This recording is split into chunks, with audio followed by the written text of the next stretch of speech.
الحمد لله وكفى والصلاة والسلام على من لا نبي بعده وعلى آله وأصحابه ومن والاه أما بعد. أعوذ بالله من الشيطان الرجيم. بسم الله الرحمن الرحيم. وَلَقَدْ جِئْتُمُونَا فُرَادًا كما خلقناكم أول مرة وتركتم ما خولناكم وراء ظهوركم وما نرى معكم شفعاءكم الذين زعمتم أنهم فيكم شركاء لقد تقطع بينكم وضل عنكم ما كنتم تزعمون. سامعین گرامی، بات یہ ہے کہ ہم اس دن کے لیے اور اس کے بعد آنے والے وقت کے لیے، برزخی دنیا کے لیے، اس دنیا سے روانہ ہونے کے بعد قیامت تک جب تک اٹھائے نہیں جاتے، اور پھر قیامت کے بعد جو اگلی زندگی ہے اس کے لیے ہم نے کتنا سامان اکٹھا کیا ہے، کتنا زیادہ راہ بنایا ہے، کتنی تیاری کی ہے ہم نے. اور جس دنیا میں ہم لوگ آئے ہیں، جو اللہ رب العالمین نے ہمارے ان اجسام میں روح کو ڈال کر ہمیں اس قابل بنایا ہے، اس کا مقصد کیا ہے؟ یہ کس لیے ہے سارا کچھ؟ الذی خلق الموت والحیاة لیبلوکم ایکم احسن عملا. اللہ نے جس لیے زندگی اور موت بنائی اس کی ہمیں خبر ہی نہیں. ہم سمجھتے ہیں زندگی اور موت اس کا فلسفہ جو میرے اور آپ کے ذہن میں ہے، اصل حقیقت یہی ہے. ہمیں کہا جاتا ہے نا، فلاں بڑی کامیاب زندگی گزار کے مرا ہے. یہی کہتے ہیں فلاں بڑی شاندار زندگی گزاری ہے، فلاں نے زندگی بڑی عظمت میں گزاری ہے، فلاں نے زندگی ایسی گزاری ہے کہ لوگ اسے یاد کرتے ہیں. اور مقصد کیا ہوتا ہے کہ دنیاوی لحاظ سے مال، دولت، جاہ و جلال، خدم و حشم، کمال کی زندگی گزاری ہے. لوگ دیکھتے تھے ڈر جاتے تھے، ہیبت تھی، روب تھا، لوگ جھک جاتے تھے. اور اللہ کیا کہتا ہے؟ میں نے زندگی اور موت اس لیے بنائی ہے کہ یہ دیکھوں تم میں بہترین عمل والا کون ہے. وہاں جن چیزوں کو ہم سمجھتے ہیں وہاں ان چیزوں کی کوئی حیثیت، کوئی ویلیو، کوئی ان کا مرتبہ. ایکم احسن عملا. رب دیکھتا یہ ہے کہ اس نے میری اور میرے رسول کی اطاعت وہ کس حد تک کی ہے، اس نے اپنے آپ کو گناہوں سے محفوظ کیسے رکھا ہے، اور اس نے آنے والی زندگی کے لیے کیا سامان بک کروایا ہے. اس کا جو لگیج ہے، اس کا جو بیگیج ہے جو اگلی زندگی کے لیے ہے، اس کا وزن کتنا ہے، دیکھا یہ جائے گا. اور اللہ رب العالمین فرماتے ہیں وَلَقَدْ جِئْتُمُونَا فُرَادًا. اے انسان، تو کتنا بڑا تھا، تیرے محلات تھے، تیری فوج تھی، تیرے لشکر تھے، تیری آل اولاد تھی، تیرے دوست تھے، تیرے مرید تھے، تیرے نوکر چاکر تھے، تیرے آگے جھکنے والے تھے، تیرے لیے رستہ صاف کرنے والے تھے، اور تیرے پیروں کے نیچے ہاتھ بچھانے والے تھے. فرادا. اب آئے ہو اکیلے، کیوں آگے ہو؟ کدھر ہیں وہ؟ کوئی بھی نہیں. کما خلقناکم اول مرہ. ویسے ہی آئے ہو نا جیسے ہم نے تجھے اکیلے پیدا کیا تھا. کو لائے ہو کوئی ساتھ؟ ایسے بھی ہوتے ہیں نا کو چاہنے والے، کو مرید، کو لشکری، حضرت جی آپ کی جان کے ساتھ جان ہے، آپ کی موت کے ساتھ کیا کہتے ہیں، آپ کی موت کے ساتھ پریشان نہ ہونا، غم نہ کھانا، ڈرنا نہ، ہم آپ کے ساتھ ہیں۔ اور انسان ایسا بے عقل ہے، پھولے نہیں سماتا، وہ میرے ساتھ بڑے ہیں، مجھے نہیں ڈر کسی کا۔ اللہ فرماتے ہیں کما خلقناکم اول مرہ، جیسے ماں کے گھر اکیلا آیا تھا واپس ہمارے پاس بھی لاؤ تو صحیح، کوئی تو آئے تمہارے ساتھ۔ وَتَرَكْتُم مَّا خَوَّلْنَاكُمْ وَرَاءَ ظُهُورِكُمْ، اور ہم نے جو کچھ تمہیں اپنے فضل سے دیا تھا، قرآن کے الفاظ خولناکم، اس کا معنی عربی میں یہ ہوتا ہے جو ہم نے اپنے فضل سے دیا تھا۔ یہ معنی نہیں تم استحقاق رکھتے تھے، یہ معنی نہیں ہے کہ تم اس قابل تھے، ہم نے اپنے فضل سے ہی دیا تھا، جتنا چاہا کسی کو دیا۔ وراء ظہورکم، جو ہم نے دیا سارے ہی چھوڑ آئے ہو، کچھ تو لے کے آتے۔ اسی پر بس نہیں، وما نرى معكم شفعاءكم، اور وہ بھی تمہارے ساتھ نہیں جنہیں کہتے تھے یہ میری شفاعت کریں گے، اور جنہیں تم نے اپنے کاموں میں اپنا شریک بنا رکھا تھا۔ اور مفسرین نے اس کا معنی یہ بیان کیا ہے کہ جن کے متعلق کہتے تھے کہ جہاں عبادت کا حق رب کو حاصل ہے، تھوڑا بہت عبادت کا حق انہیں بھی حاصل ہے، کو تھوڑا بہت 30واں 40واں، کو تھوڑی بہت دعا، کو تھوڑا بہت وسیلہ انہیں بھی اللہ نے دیا ہے۔ اللہ کہتے ہیں کچھ بھی نہیں آیا، لَقَدْ تَقَطَّعَ بَيْنَكُمْ، جتنے تعلقات تھے اللہ فرماتے ہیں سارے مکمل کٹ گئے، ختم۔ وَضَلَّ عَنْكُمْ مَا كُنْتُمْ تَزْعُمُونَ، اور جن باتوں پر تم اتراتے تھے، جس گمان پر تم اکڑتے تھے، اس معاملے میں واضح ہوا کہ تم واضح گمراہی میں پڑے ہوئے تھے، سب کچھ بکھر گیا ہے۔ تو سامعین گرامی، یہ جو زندگی ہے جسے حقیقت میں ہم بڑا لمبا سمجھتے ہیں، اور اس کے متعلق جب سوال ہوگا قیامت کو کتنا وقت گزار کے آئے تھے، عشیۃ او ضحاہا، وہاں جا کے محسوس ہوگا عشیہ او ضحاہا۔ عشیہ کہتے ہیں جب سورج ڈھل جائے تو غروب آفتاب تک کا جو وقت ہے، یعنی 11:30 12 سے لے کر مغرب تک۔ او ضحاہا، ضحا کیا ہوتی ہے؟ سورج کے نکلنے سے لے کر طلوع آفتاب سے لے کر سورج کے روشن ہونے تک کا وقت ہے۔ تو وہاں بندہ کہے گا اللہ یا یہ وقت گزارا ہے یا یہ وقت گزارا ہے، بس اتنا سا۔ تو آئیے اس تھوڑے سے وقت میں قرآن و حدیث کی روشنی میں کچھ ان کاموں کی طرف دیکھیں، ذہن میں ان کی یاد تازہ کریں، اور پھر ان پر عمل درآمد کرنے کی کوشش کریں، وہ کام کہ جو اس زندگی میں بھی فائدہ دیں گے اور مرنے کے بعد بھی فائدہ دیں گے۔ اور ان کی ہمیں کتنی ضرورت ہے۔ کاش کہ قبر سے کوئی نکل کے آنے والا روتا پیٹتا ہوا آتا اور کہتا انسانوں تم کیا کر رہے ہو، تم کس دنیا میں مگن ہو، تم کس لہو و لعب میں مصروف ہو، مجھ سے پوچھو وہاں کس چیز کی ضرورت ہوتی ہے۔ تو قرآن و سنت کی روشنی میں یہ کام جو فائدہ پہنچاتے ہیں، غور و فکر کرنے کے بعد جو سمجھ آتا ہے وہ دو قسم کے ہیں۔ ایک وہ جو میت خود کرتا تھا،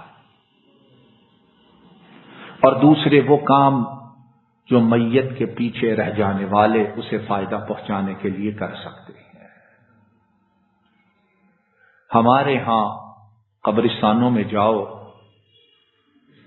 تو وہاں جا کر بڑا افسوس اور دکھ ہوتا ہے، بڑے لوگ، بڑی خواتین و حضرات ایسے آتے ہیں قبرستانوں میں کہ جو فوت ہو چکا اس کے لیے بڑی محبت ہے، بڑا پیار ہے، آ کے آنسو بہاتے ہیں، آ کے قبر جو پکی بنائی ہے اس کی خوب صفائی کر رہے ہوتے ہیں، اس پر عرق گلاب ڈال رہے ہوتے ہیں، پھول ڈال رہے ہوتے ہیں، چمٹ رہے ہوتے ہیں۔ اور میں نے دیکھا چند دن پہلے قبر بنی ہے اور پتھر کی بنی ہوئی ہے، اس پہ ماربل لگا ہوا ہے، اور کوئی پڑھا لکھا آدمی تھا، وہ اپنے ساتھ وائپر لے کر آیا ہوا ہے اور قبر کی صفائی کر رہا تھا، ارک غراب ڈال رہا تھا اور قبر کی صفائی کر رہا ہے، اور اپنے من میں بڑا خوش ہو رہا ہے کہ میں جو حق ہے اس میت کا اسے ادا کر رہا ہوں۔ فما لهؤلاء القوم لا يكادون يفقهون حديثا، اللہ کے رسول نے کسر بتلانے میں کوئی نہیں چھوڑی، لیکن قصوروار ہم لوگ ہیں، ہم لوگوں کو ابھی تک علم ہی نہیں اور نہ کبھی جاننے کی کوشش کی ہے۔ تو آئیے وہ باتیں جو میت خود کرے تو اس کی زندگی میں بھی فائدہ اور بعد میں بھی فائدہ۔ امام ابن ماجہ رحمہ اللہ تعالی حضرت ابو ہریرہ رضی اللہ تعالی عنہ سے بیان کرتے ہیں، نبی کریم صلی اللہ علیہ وسلم نے ارشاد فرمایا، ان مما يلحق المؤمن من عمله وحسناته بعد موته، وہ اعمال کہ جو مومن اس کے کاموں میں سے اور اس کی نیکیوں میں سے اس کو پہنچتے ہیں، یعنی اس کا ثواب اسے ملتا رہتا ہے۔ وہ کام اب کون بتا رہا ہے؟ جن پر وحی نازل ہوتی ہے۔ وہ کام مومن جب مر جائے اس کی موت کے بعد اس کا فائدہ، اس کا ثواب، اس کا اجر اسے پہنچتا رہتا ہے۔ فرمایا پہلا کام علما علمہ ونشرہ، وہ علم جو اس نے سکھلایا اور اس علم کو لوگوں میں پھیلاتا رہا۔ تو اس سے یہ بھی معلوم ہوتا ہے جو علم پھیلائیں سکھلائیں وہ صحیح ہونا چاہیے، وہ قرآن و سنت سے ثابت ہونا چاہیے۔ جہاں علم اگر اچھا ہے، قرآن و سنت کا ہے، اور اس کے پھیلانے میں پڑھانے میں مرنے کے بعد بھی فائدہ ہے، اگر علم غلط ہوا تو پھر اس کا جو عکس ہے وہ کیا ہوگا؟ پھر کیا ہوگا قبر میں اس کے ساتھ؟ اس لیے سیکھیں بھی اور سکھلائیں بھی اور بلائیں بھی ان لوگوں کو جو اللہ اور اس کے رسول کی بات کرنے والے ہوں۔ اپنے بڑوں کی، اپنے پیروں کی، اپنے مصالح کی، اپنے مفادات کی، اپنے تیسرے 40ویں 50ویں کی باتیں کرنے والے انہیں مت آنے دو۔ کیوں کہ جو علم غلط زبان سے نکل گیا، نکالنے والا وہ بھی مجرم، اور جس نے اس کو بلایا، اس کو بٹھایا، اس کی آؤ بھگت کی، وہ بھی اس جرم میں شریک ہے۔ تو پہلی چیز ایسا علم جو اس نے پھیلایا سکھلایا، مرنے کے بعد بھی انشاءاللہ قبر میں کیا ہوگا؟ کیا ہوگا؟ اسے ثواب، فائدہ، اجر پہنچتا رہے گا۔ دوسری بات ارشاد فرمائی وَوَلَدًا صَالِحًا تَرَكَهُ، دوسری بات وہ بات کہ جس میں سے اکثریت بڑی کوتاہی کرتی ہے، بڑی سستی کرتی ہے، اور اکثریت غافل ہے۔ فرمایا ایسا بیٹا چھوڑ گیا جو نیک اور صالح ہے۔ جو کیسا ہے؟ نیک، صالح اور اللہ سے ڈرنے والا ہے، اللہ کا متقی بندہ ہے۔ اس کا فائدہ والد کو، والدہ کو، اس دنیا سے روانہ ہو جانے والے کو چلا بھی جائے گا۔ اس کی نیکیوں میں اس نے سکھلایا تھا، اس نے پڑھایا تھا، اس نے محنت کی تھی، اس کو اللہ کے قریب کرنے کے لیے اپنا سب کچھ استعمال کیا تھا، وہ چلا گیا تو پھر کیا ہوا؟ جب تک بیٹا عمل کرتا رہے گا، باپ ماں وہ ثواب میں شریک ہیں اس کے۔ اور نبی کریم صلی اللہ علیہ وسلم آپ نے ایک اور حدیث مبارک میں اس بات کو اور بڑے پیارے انداز میں بیان کیا۔ امام ابو داؤد، امام نسائی، امام ترمذی اور امام ابن ماجہ، ان چاروں نے اپنی اپنی کتاب میں اس حدیث کو روایت کیا۔ حضرت عائشہ رضی اللہ تعالی عنہا وہ بیان کرتی ہیں، آپ صلی اللہ علیہ وسلم نے فرمایا ان اطیب ما اکل الرجل من کسبه، وَإِنَّ وَلَدَهُ مِنْ كَسْبِهِ أَوْ كَمَا قَالَ صلی اللہ علیہ وسلم۔ آپ صلی اللہ علیہ وسلم نے فرمایا انسان جو کھاتا ہے اس میں سب سے بہترین وہ ہے جو وہ اپنے ہاتھ سے کماتا ہے۔ انسان جو کھاتا ہے ان میں سب سے پاکیزہ، سب سے ستھرا، سب سے پاک صاف وہ رزق ہے جو اپنے ہاتھ سے کماتا ہے۔ اور فرمایا اولاد جو ہے یہ بھی انسان کی کمائی ہے، اولاد انسان کی کمائی ہے۔ اب یہ انسان پہ ہے کہ اس کی تعلیم، اس کی تربیت، اس کی نشو و نما وہ کس طرح کرتا ہے، اور ایسی کمائی کہ زندگی میں بھی فائدہ، اور اس پر محنت کی ہے تو مرنے کے بعد انشاءاللہ قبر کے اندھیرے گھڑے میں انشاءاللہ ثواب پہنچتا رہے گا۔ تیسری بات نبی کریم صلی اللہ علیہ وسلم نے ارشاد فرمائی وَمُصْحَفًا وَرَّثَهُ، قرآن کریم اسے چھوڑ گیا، قرآن کریم مساجد میں رکھوا گیا، قرآن کریم وہ تقسیم کروا گیا، قرآن کریم بطور ہدیہ دے گیا، قرآن کریم بطور تحفہ دے گیا، قرآن کریم لوگوں کے گھروں میں بھجوا گیا۔ اس کی تلاوت کرنے والے جہاں جہاں جس وقت تلاوت کرتے رہیں گے یہ ان کی اجر و ثواب میں کیا ہوگا؟ اب قرآن خوانی کی کوئی ضرورت ہے؟ گھسیٹ کے لاتے مدرسہ کے بچے، عام طور پر دیکھا ہے چھوٹے بڑے بیچارے جس حالت میں ہیں انہیں اٹھا کے لے آتے ہیں، گاڑیاں بھیجتے ہیں، لے آؤ فٹافٹ۔